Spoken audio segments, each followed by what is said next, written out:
আজকে আমি চলে এসেছি যশোর শহরের একদম প্রাণকেন্দ্র কালেক্টরেট ভবনে। এই জায়গাটা শুধু অফিস নয়, বরং যশোরের প্রশাসনিক হৃৎপিণ্ড বলা যায়। গেট দিয়ে ঢুকতেই চোখে পড়বে সুশৃঙ্খল আর সুন্দর পরিবেশ। চারপাশে সবুজ গাছপালা আর সুন্দর রাস্তা, আর তার মাঝেই দাঁড়িয়ে আছে এই বিশাল ভবন।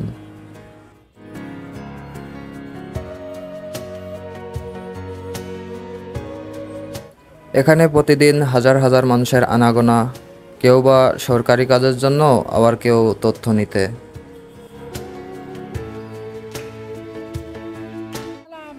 আবার অনেকেই এখানে দূর দূরান্ত থেকে ছুটে আসে শুধুমাত্র এই জায়গাটা দেখার জন্য। তাই আমিও আজকে চলে এলাম এই জায়গাটা ঘুরে দেখার জন্য। আজকের ব্লগে আমি আপনাদের দেখানোর চেষ্টা করছি এই ভবনের ভেতরের কিছু সৌন্দর্য। আপনি যদি যশোরে থাকেন বা কখনো আসার সুযোগ পান, তো অবশ্যই এই জায়গাটা একবার ঘুরে দেখবেন, কারণ এটি শুধু একটি ভবন নয়, বরং যশোরের একটি ইতিহাস।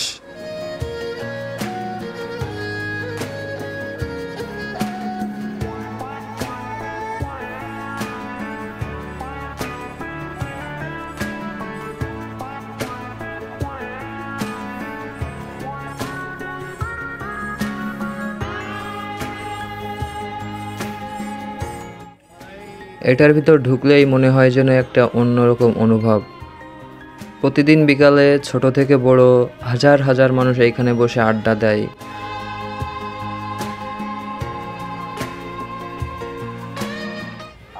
বাইরের নকশাতেই বোঝা যায় এর গুরুত্ব, আর ভেতরে ঢুকলেই পাওয়া যায় এক অন্যরকম আবহাওয়া।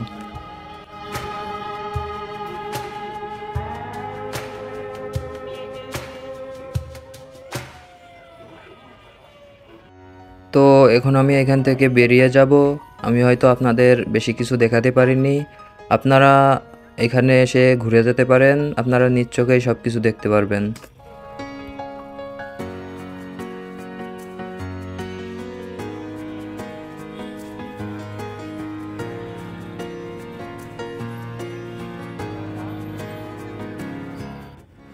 তো এখন আমি আছি যশোর প্যারিস রোডে। এইখান থেকে আমি চলে যাব একটি দোকানে। দোকানের নামটি হলো টিফিন বক্স। ওইখানে একটা সুন্দর মটকা চা পাওয়া যায়, ওইটা নাকি খুবই সুস্বাদু। তো এখন আমি ওইটা আজকে ট্রাই করব।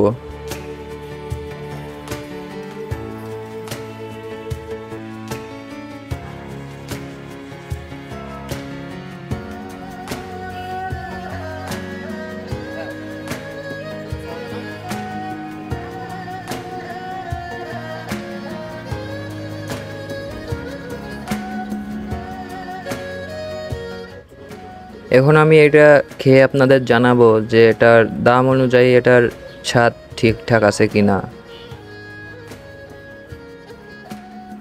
এটার দাম অনুযায়ী আমার কাছে এই চাটা মোটামুটি লেগেছে, একদম ভালোও না একদম খারাপও না। আর এটার দাম নিয়েছে আমার থেকে মাত্র 25 টাকা। 25 টাকা অনুযায়ী মোটামুটি খারাপ না। আজকের ভিডিওটা এই পর্যন্তই। আপনাদের যদি ভিডিওটা ভালো লেগে থাকে অবশ্যই একটা লাইক করবেন আর ফলো করে পাশে থাকবেন। ধন্যবাদ। এটা আমার জীবনের প্রথম ব্লগ ছিল, হয়তো আপনাদের কাছে ভালো নাও লাগতে পারে, তাও আপনারা পাশে থাকবেন সব সময়।